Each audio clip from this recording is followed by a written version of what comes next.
The bridge of the UES Harmony hummed quietly as it moved through the darkness of space. Commander Hyunwoo stood near the main window, watching the alien planet grow larger with each passing moment. Kashreth Prime, the homeworld of the Valthene Dominion. He had dreamed of this moment for 3 years, but not like this. Not with his stomach tight with worry. Behind him, Ambassador Jiwon practiced her speech one more time. Her voice was soft, almost a whisper. Hyunwoo had heard the same words 100 times during their journey. Words about peace, words about cooperation, words about friendship between humans and the Valthene. He wanted to believe in those words. He truly did. "Commander, we're receiving their docking coordinates," said Lieutenant Yuna from her station. She was young, barely 27, but she flew the ship better than pilots twice her age. Her fingers moved across the controls with practiced ease. "Thank you, Lieutenant. Take us in slowly. Let's not give them any reason to be nervous." Hyunwoo kept his voice calm and steady. It was a skill he had learned long ago in another life, a life he tried not to think about anymore. Chief Science Officer Minho walked up beside him, carrying a data pad. His face showed concern. "Commander, I need to show you something. It's about the sensor readings we've been collecting." Hyunwoo glanced at the pad. Numbers and charts filled the screen. "What am I looking at?" "Valthene military movements. Over the past 2 months, they've been gathering ships near the border of human space. A lot of ships." Minho zoomed in on a cluster of red dots. "This is 3 times the size of their normal patrol groups. Maybe they're just being cautious. We are unknown visitors in their territory."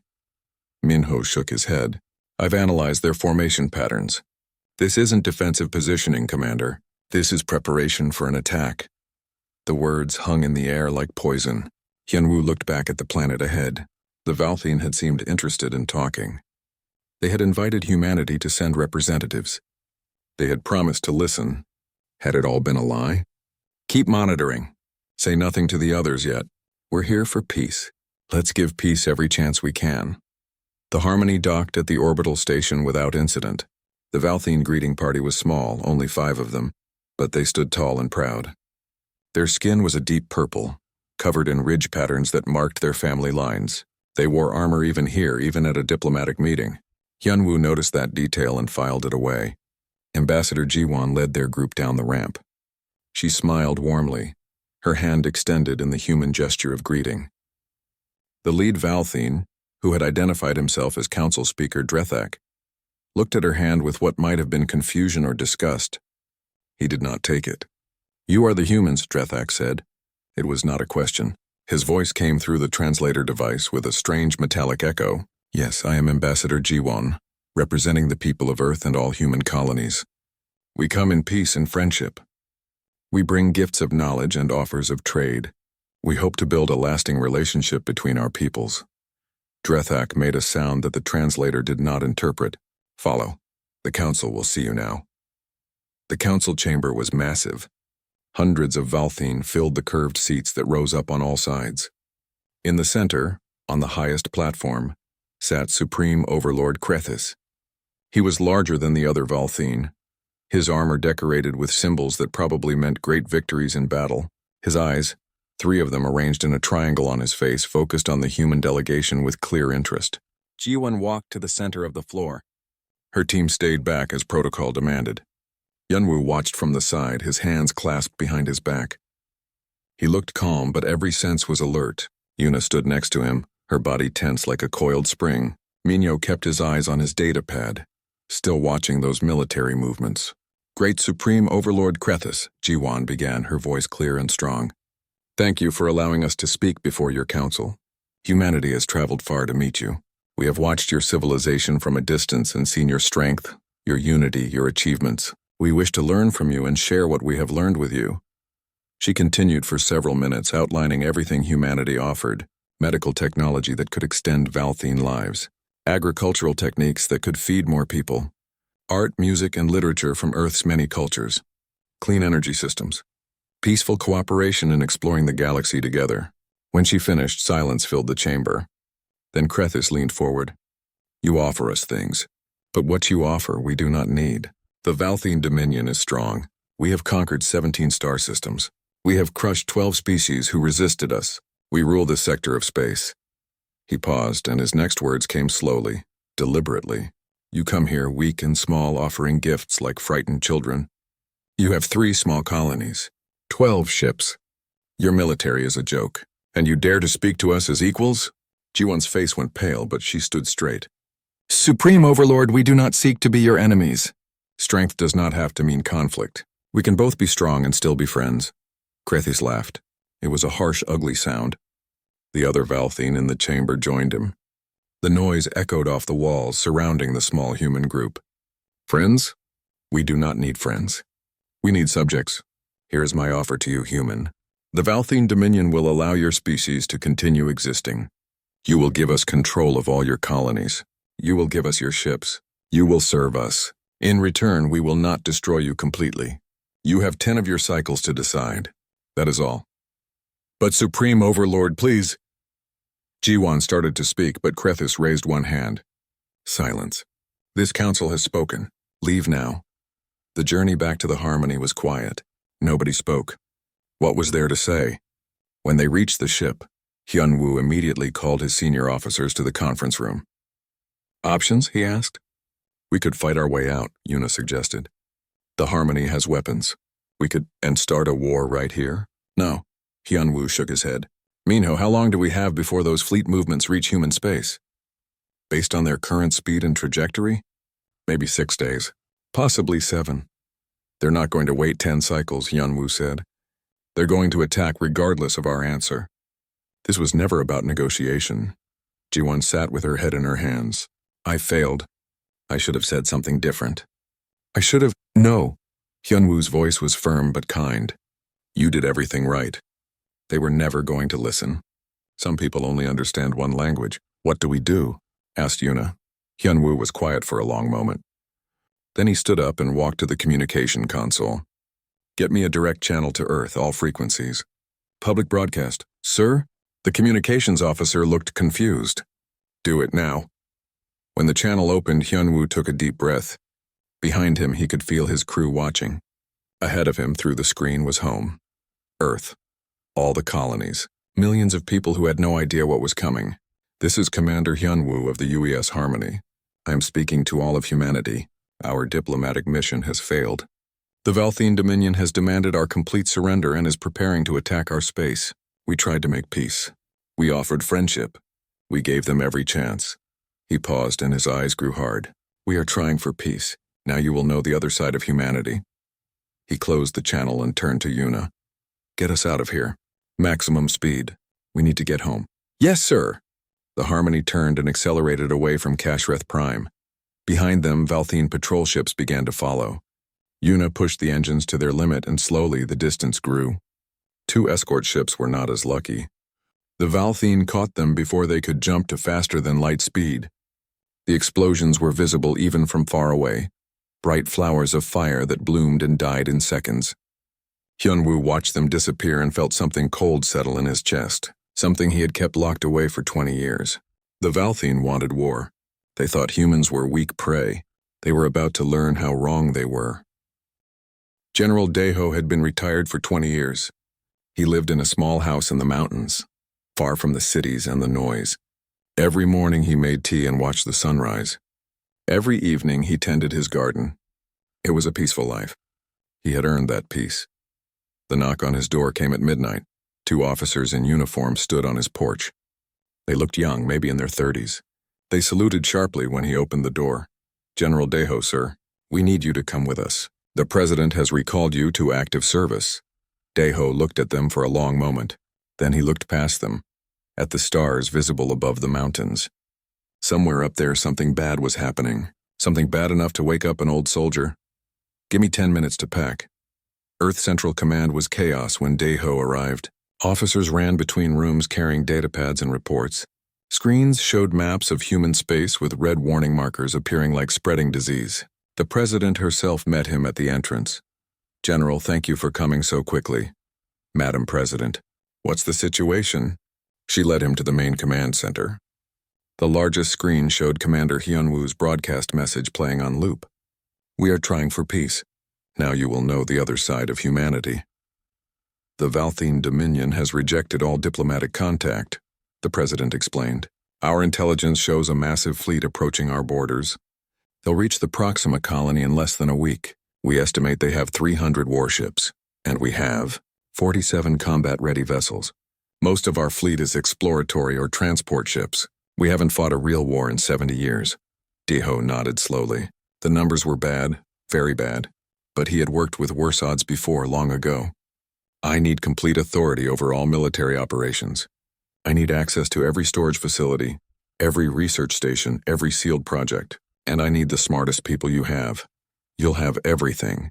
General, can we win this? Deho looked at the star map again, at the red markers showing enemy ships, at the blue dots showing human colonies small and vulnerable. Madam President, the Valthine think they know what humans are. They're about to get an education. Within hours, Deho had assembled his team. Chief Science Officer Minho arrived from the Harmony, bringing every bit of data they had collected on Valthine technology and tactics. A woman named Somin came from the Mars Engineering Corps. She was tall and thin, with oil stains on her hands that never quite washed away.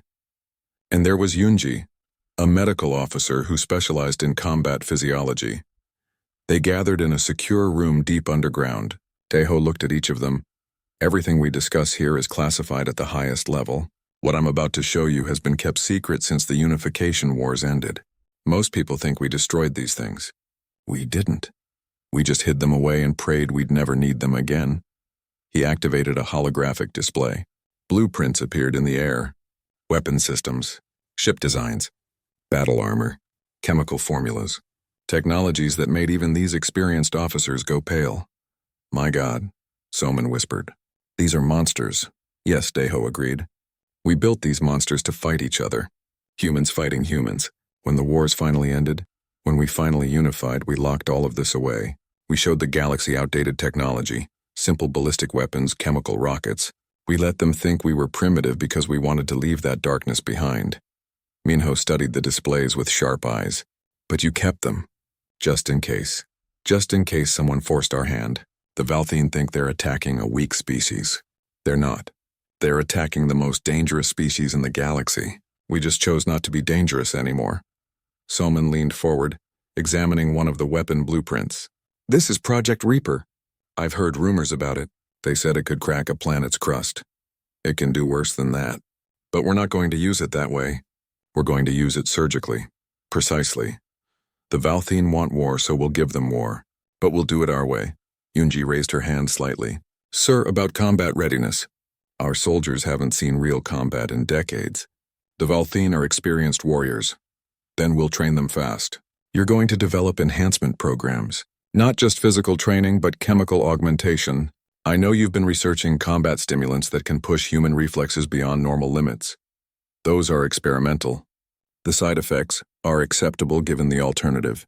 If we lose this war, there won't be any humans left to worry about side effects. Over the next 3 days, Earth transformed. Factories that had built farming equipment retooled to build weapons. Shipyards that constructed passenger vessels began assembling warships from the old designs. Soldiers who had never fired a shot in anger trained 18 hours a day. Minho worked with the intelligence division, hacking into every Valthine communication they could find. What he discovered was both useful and terrifying. They're planning simultaneous strikes on 12 colonies, he reported to Deho. They want to crush us in one massive attack. They've been sharing victory celebrations already. They're treating this like it's already won. Good. Overconfidence is a weakness we can exploit. What do we know about their military doctrine? They rely on overwhelming force and frontal assaults. They have superior numbers and firepower, so they've never needed to be clever. Their ships are tough but slow. Their soldiers are strong but predictable. Deho smiled. It was not a kind smile. Then we'll be unpredictable. What about the commander of their fleet? High Commander Vekshar, distinguished record. 96 victories, 0 defeats, and he's about to get his first loss.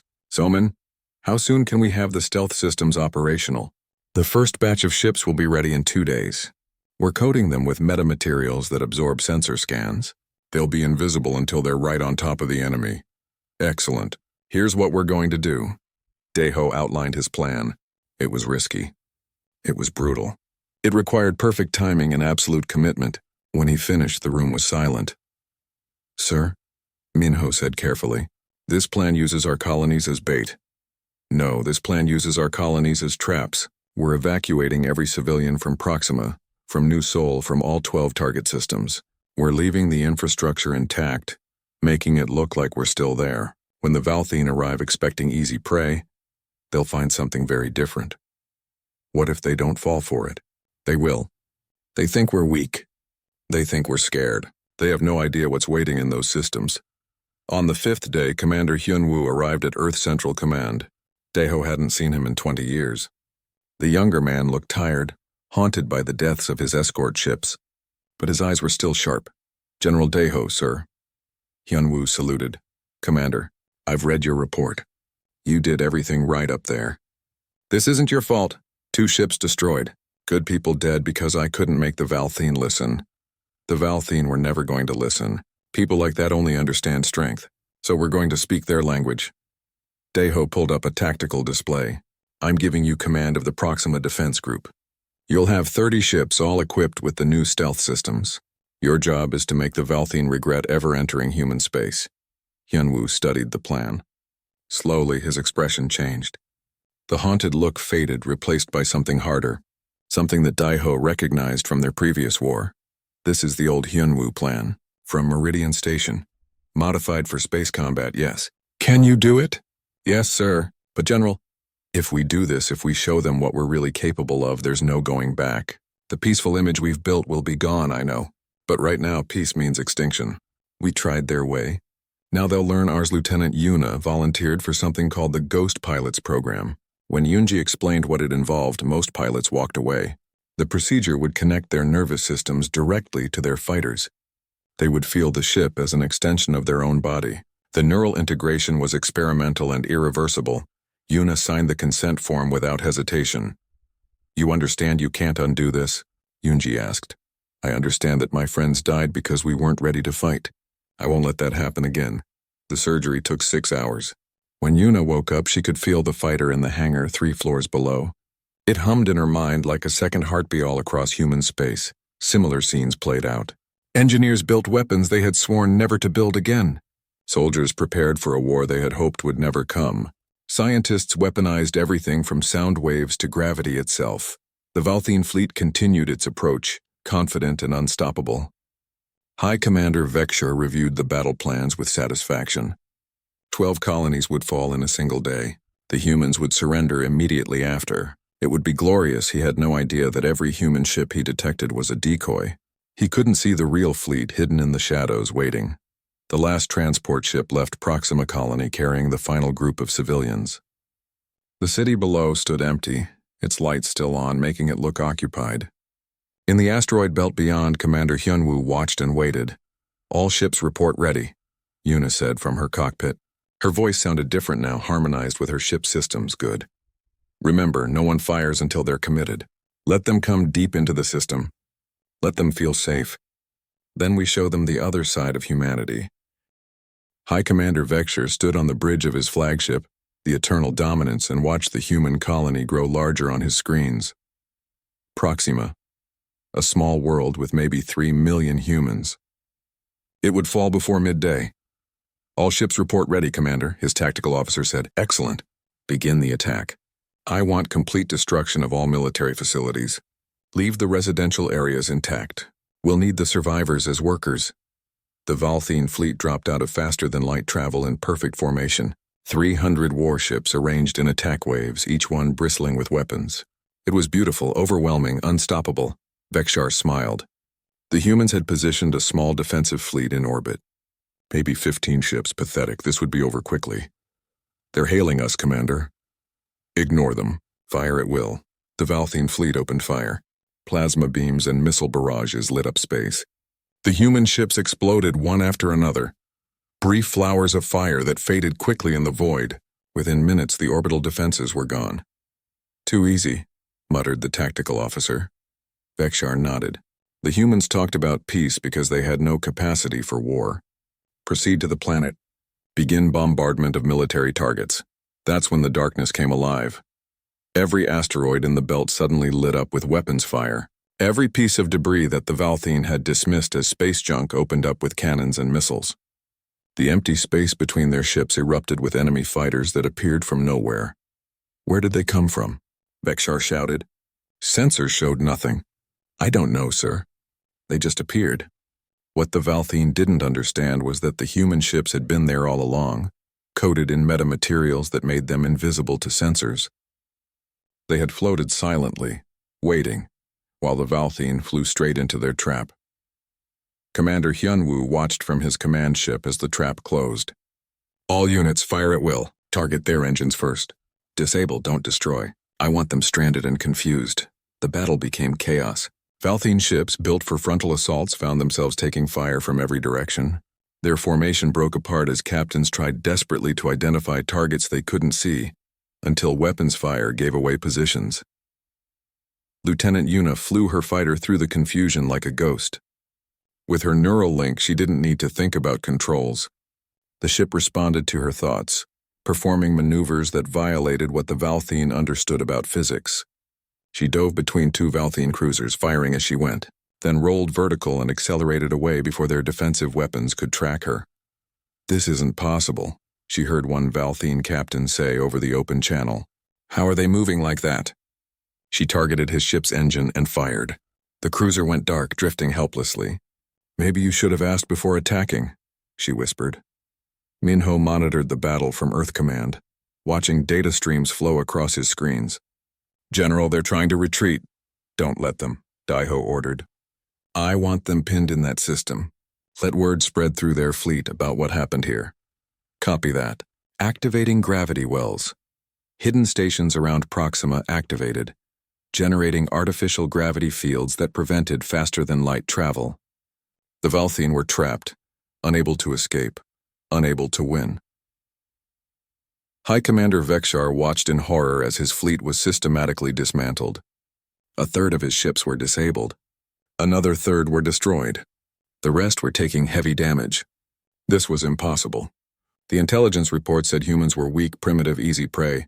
All ships retreat. Emergency jump now. Sir, we can't. Something's blocking our jump drives. Then fight. Destroy these humans!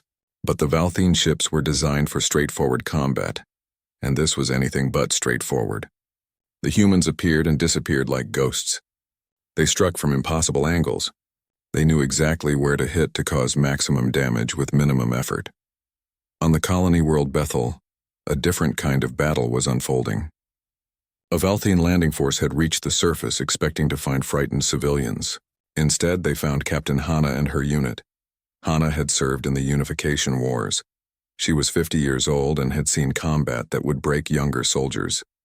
When the order came to defend Bethel, she hadn't hesitated. The Valthine soldiers were larger than humans, stronger and more heavily armored. They advanced on the colony's main settlement with confidence. Then the ground exploded beneath them. Hana had placed mines everywhere. The streets, the buildings, even the park benches were rigged with explosives. As the Valthine recovered from the initial blast, human soldiers appeared on rooftops and windows behind barricades. They fought with a ferocity that shocked the aliens. A Valthine squad leader shot one human soldier 3 times. The human fell, then got back up and kept fighting, blood streaming from his wounds. How was that possible? What the Valthine didn't know was that the humans were using Yunji's combat stimulants, chemicals that suppressed pain, enhanced reflexes, and pushed the human body far beyond its normal limits. The soldiers would pay for it later with exhaustion and medical treatment, but right now they were nearly unstoppable. Fall back, the Valthine squad leader ordered. These humans fight like demons. Captain Hana's voice came over their communications, somehow having hacked their frequency. You came to our home. You threatened our families. What did you expect? Back in space, the Battle of Proxima was ending. Of the 300 Valthine ships that had entered the system, less than 50 remained combat-capable. The rest were destroyed or disabled, drifting in the void. Commander Hyunwoo opened a channel to the Eternal Dominance. High Commander Vekshar, this is Commander Hyunwoo of the United Earth Defense Force. You came here expecting easy prey. Instead, you found predators. Surrender your remaining ships and we will spare your crews. Continue fighting and we will destroy you. Vekshar's face appeared on the screen, his 3 eyes wide with shock. This is not possible. Our intelligence said, your intelligence was based on what we chose to show you. We showed you peace because we preferred peace. You mistook that preference for inability. That was your mistake. You tricked us. No, we tried to be friends. You chose war. War is something humans are very, very good at. Vekshar looked around his ruined bridge. Good soldiers were dead or injured. His proud fleet was in pieces, and the humans had done all of this while somehow appearing inferior in every way. I surrender, he said quietly. Wise choice. Similar scenes played out across all 12 target systems. The Valthine simultaneous assault became a simultaneous disaster. Every attack group found the same trap waiting. Every confident commander watched their fleet get torn apart by an enemy that shouldn't have been able to fight back. In one system, a Valthine captain recorded a message before his ship was destroyed. Command, the humans are not what we thought. They fight with coordination we cannot match. They use tactics we don't understand. They turn our strengths into weaknesses. This is not a weak species. This is the message cut off. On Earth, General Deho watched reports flow in from all fronts. Every target system secured. Valthine casualties heavy. Human casualties minimal. The plan had worked better than he had hoped. General, we're receiving messages from 3 species under Valthine control, Minho reported.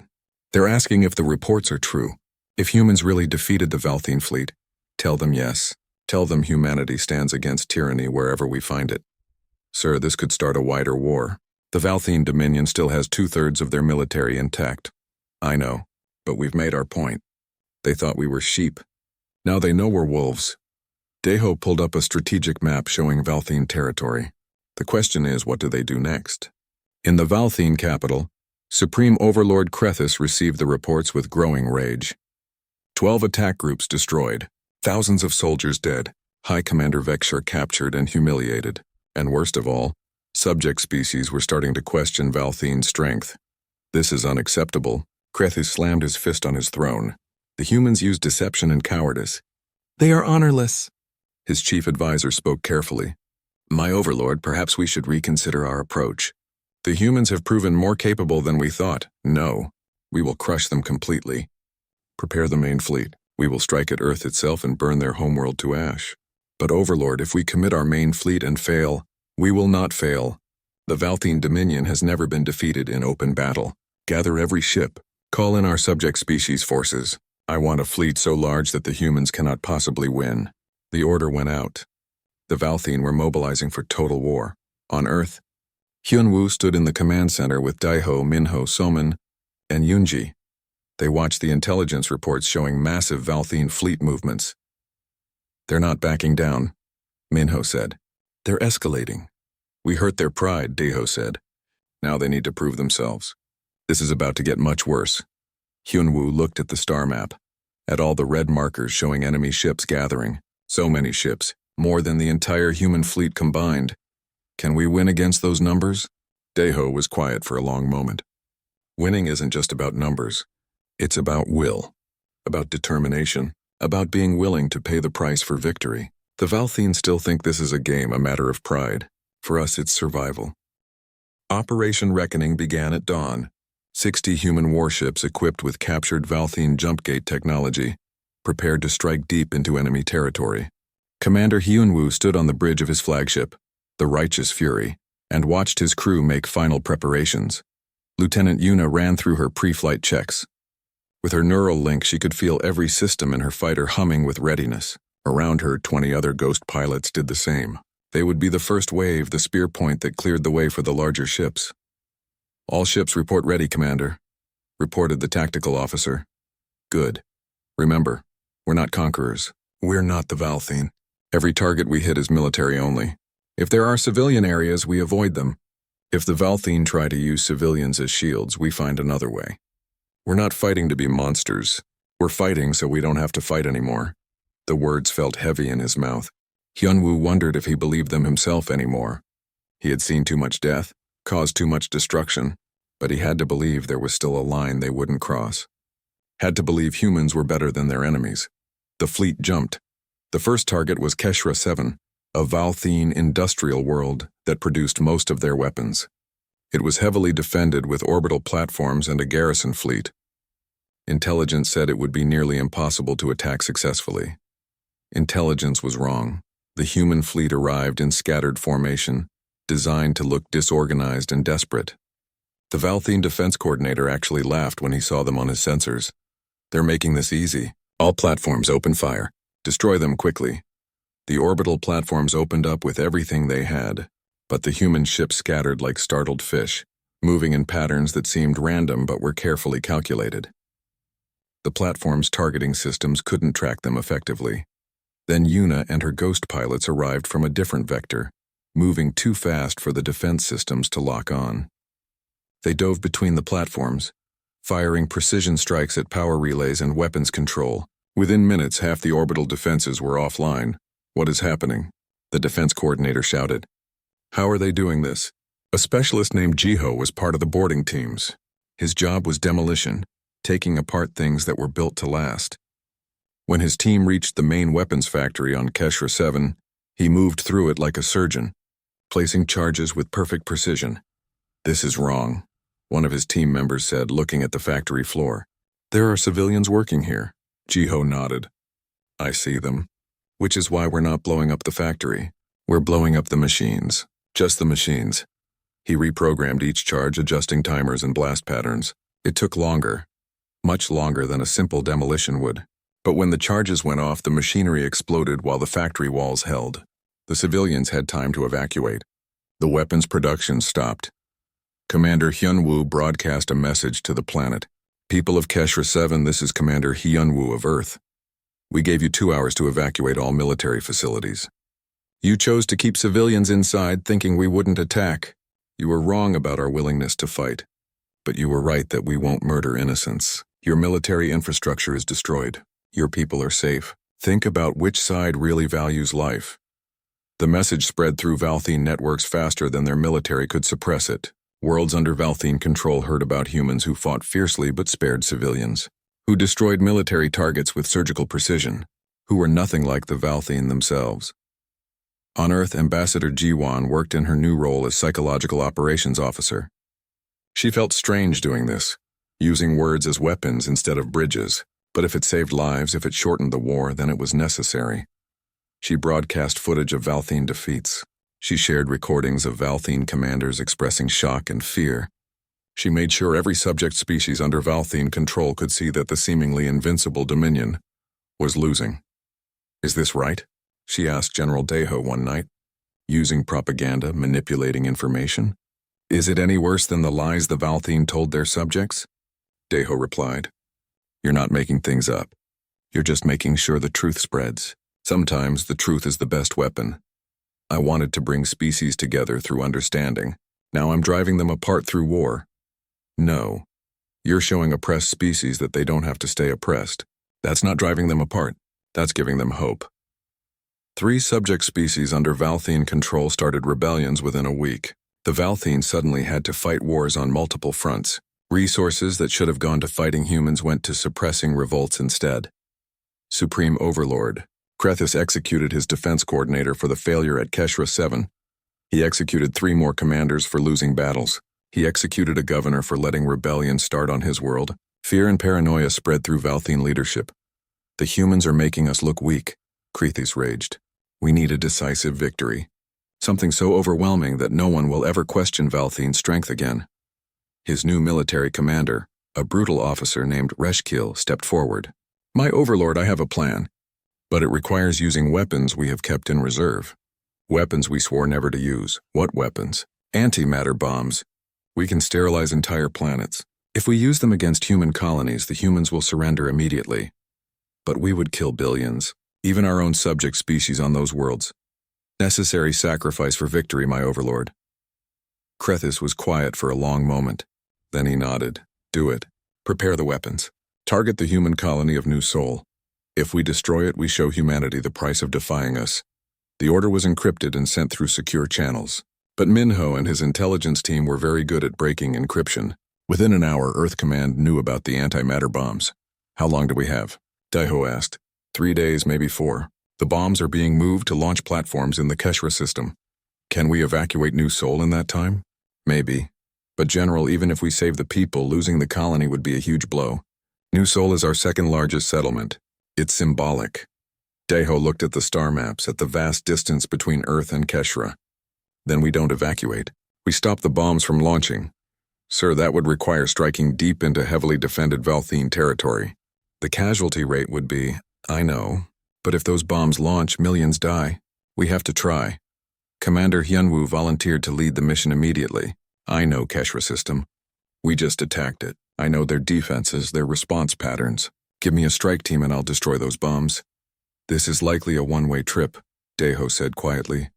I know, but if I don't go, new soul burns. That's not a choice at all. Lieutenant Yuna volunteered next. Then Jiho. Then 30 more soldiers, each knowing they probably wouldn't return. They gathered in the briefing room and Hyunwoo looked at each face. So young, so brave, so ready to die to save others. Here's the situation, he began. The Valthine have antimatter bombs targeting New Sol. If those bombs launch, everyone we know on that colony dies. Our mission is to infiltrate Keshra system, reach the launch platforms and destroy those bombs. Intelligence gives us a 30% chance of success and a 5% chance of survival. No one left the room. The plan is simple. We go in fast and quiet using stealth ships. Yuna's fighter group provides distraction. Jiho's demolition team takes out the bombs. I lead the boarding team to secure the platform. We complete the mission and extract if possible. If not possible, we complete the mission anyway.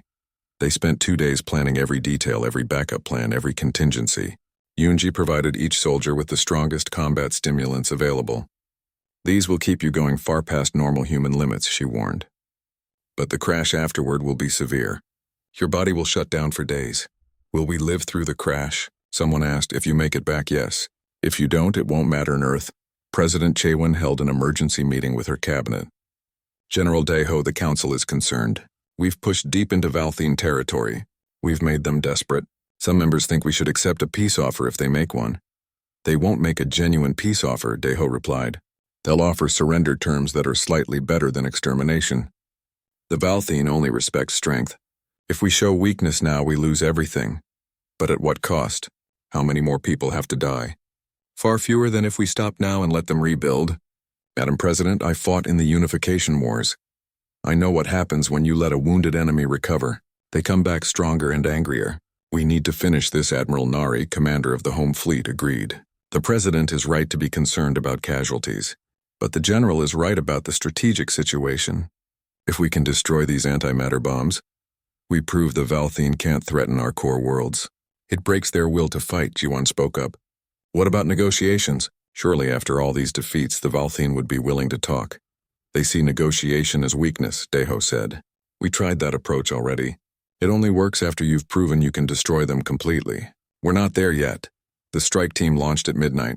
32 soldiers and 5 stealth ships heading deep into enemy territory with almost no chance of coming back. The stealth ships drifted through Keshra system like shadows. Commander Hyunwoo watched the sensor display, tracking Valthine patrol patterns. They had been moving silently for 6 hours, getting closer to the launch platforms where the antimatter bombs waited. Contact in 5 minutes, whispered the pilot. Hyunwoo activated the team channel. Final check. Yuna status? Ghost Squadron ready. We see the platforms. Heavy defense. We can draw them off, Jiho. Demo team ready, sir. We brought enough explosives to crack a moon. These bombs won't be a problem. Good, remember, we get one shot at this. Once we're detected, the whole system comes down on us. Make it count. The ship separated. Yuna's fighters peeled off toward the far side of the platform, still invisible to sensors. Hyunwoo's boarding craft moved into position. Jiho's demolition team prepared to dock. Everything happened at once. Yuna's squadron dropped their stealth and opened fire on Valthine patrol ships. The explosions lit up space like fireworks.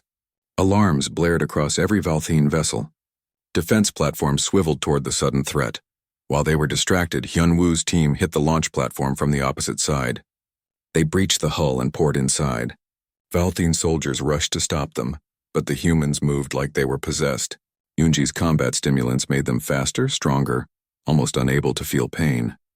A Valthine soldier shot Hyunwoo twice in the chest. His armor absorbed most of it, but the impact should have dropped him. Instead, he kept moving, returning fire with perfect accuracy. The Valthine went down. Hyunwoo kept advancing. Jiho's team reached the bomb storage area. The antimatter devices were massive, each one capable of destroying a planet. They were also heavily guarded and booby-trapped. We need 10 minutes to disarm these safely, one of Jiho's technicians said. We don't have 10 minutes, Jiho replied. We do this fast or everyone on New Sol dies. Start cutting through the casings. Outside, Yuna fought the battle of her life. Her neural link let her control her fighter with pure thought. But even that advantage wasn't enough against the sheer number of enemies. 6 Valthine interceptors pursued her through the debris field. She dove between 2 destroyed ships, rolled inverted, and fired backward without looking. Her connection to the fighter meant she could feel where the enemies were, almost like seeing through the back of her head. 2 interceptors exploded. The others broke off, regrouping. "This is Ghost Leader to all units," she transmitted, holding them off but taking damage. "Hull integrity at 40%. "Copy that, Ghost Leader," Hyunwoo replied from inside the platform. "We're almost done." 2 more minutes, but then the bomb's defense system activated, a Valthine failsafe that Minho's intelligence hadn't known about. The bombs began their launch sequence automatically when tampering was detected. "No," Jiho shouted. "We're out of time!" "If these launch now, we can't stop them." Hyunwoo made a decision that would haunt him forever. "Can you overload them? Make them detonate here instead of at New Sol?" Jiho understood immediately what that meant. If the antimatter detonated in this system, everyone in it died, including the strike team, including Yuna, including all the Valthine soldiers who were just following orders. "Yes," Jiho said quietly. "I can do that. Then do it. Better we die here than millions die at New Sol. Sir, there are Valthine civilian ships in this system. Supply transports, medical vessels." Hyunwoo closed his eyes. This was the line. This was the moment when they became like their enemies. But what choice did they have? Then Minho's voice came through from Earth Command. "Wait, I found a way to disable the launch sequence remotely. I'm uploading the code now. Don't detonate those bombs." 30 seconds felt like 30 years. The launch countdown continued. Minho's code transferred. Jiho's hands moved across the bomb controls faster than thought. 5 seconds. 4. 3. The countdown stopped. Jiho collapsed against the bomb, his whole body shaking. "It's done. They're disabled." Hyunwoo felt like his heart would explode with relief. "All teams extract now. Yuna, we're coming out. Cover our exit," but Yuna's fighter was dying. The hull breach warning screamed in her mind through the neural link. She had taken too much damage holding off the Valthine. Her engines were failing. Life support was gone. "Commander, my ship's not going to make it. Jump drive is dead. Then eject. We'll pick you up. No time. They're launching another wave. 20 ships incoming. If I don't hold them off, they'll destroy the boarding craft before you can escape." "Lieutenant, that's an order." "Eject now." Yuna looked at the incoming ships, looked at her ruined fighter, looked at the boarding craft where her friends, her family were trying to get away. She thought about peace, about the future humans were fighting for, about the cost of making sure that future existed. "Sorry, Commander. I'm a ghost pilot. That means I don't leave my ship." She aimed her dying fighter at the incoming wave and pushed the engines to maximum. The neural link let her feel everything as the ship came apart around her, metal screaming. Systems failing, her own body failing with it. But she reached the Valthine wave. Her last missiles launched, her last shots fired, and then her fighter exploded, taking 3 Valthine interceptors with it. The rest of the wave scattered, giving Hyunwoo's team the seconds they needed to escape. On Earth, Yoonji watched Yuna's vital signs flatline. She closed her eyes and added another name to the list of people who had died to keep others alive. The boarding craft jumped away from Keshra's system. Behind them, the Valthine scrambled to understand what had happened. Their bombs were disabled. Their defenses had been breached, and the humans had escaped again like ghosts. But Hyunwoo felt no victory. Yuna was gone. Others had died too. Each time they succeeded, the cost grew higher. How much more could they pay? Back on Earth, Minho presented the intelligence about the Valthine doomsday weapon to General Daeho and President Chaewon. "It's on Kashreth Prime," Minho explained. "Their homeworld, the most defended planet in their territory. They call it the Starbreaker. Once activated, it sends a pulse that causes stars to go supernova. They could destroy our sun without ever sending a ship to Earth. How do we stop it?" Chaewon asked. "We assault their homeworld. Disable the weapon before they finish it." "That's insane. The casualties would be enormous. Not as enormous as everyone on Earth dying when our sun explodes." Daeho studied the data. "It can be done, but it will take everything we have. Every ship, every soldier, every weapon, and even then success isn't guaranteed." "What about negotiations?" Chaewon asked again. Surely now, after all their defeats, the Valthene would be willing to talk peace. They're building a weapon to destroy stars, Deho replied. Does that sound like they want peace? Ji-won had been quiet during the briefing. Now she spoke. I agree with the general, but I think we need to try one more time to offer peace. Not because they'll accept. Because we need to show the galaxy that we exhausted every option, that when we strike Kashreth Prime, it's because there was no other way. A formality, Nari said dismissively. No. A necessity. If we attack their homeworld without one final offer of peace, we become the aggressors. We become what they said we were. Deho nodded slowly. The ambassador is right. We broadcast one final message. We lay out terms for peace that are fair and reasonable. When they reject it, the galaxy will know we had no choice. The message was prepared carefully. Ambassador Ji-won wrote it herself. Every word chosen to show humanity's genuine desire for peace. It offered to return conquered Valthene territory. It offered to help rebuild damaged worlds. It offered friendship and cooperation. It was broadcast on every frequency to Kashreth Prime.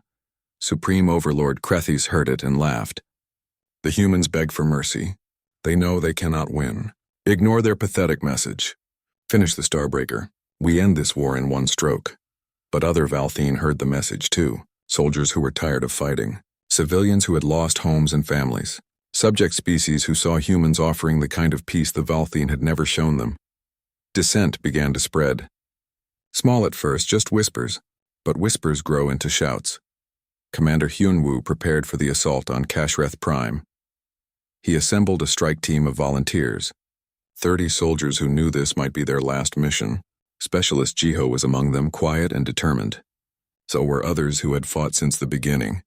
Sir, one young soldier asked, what happens if we fail? What happens to Earth? We don't fail. Failure isn't an option. But what if?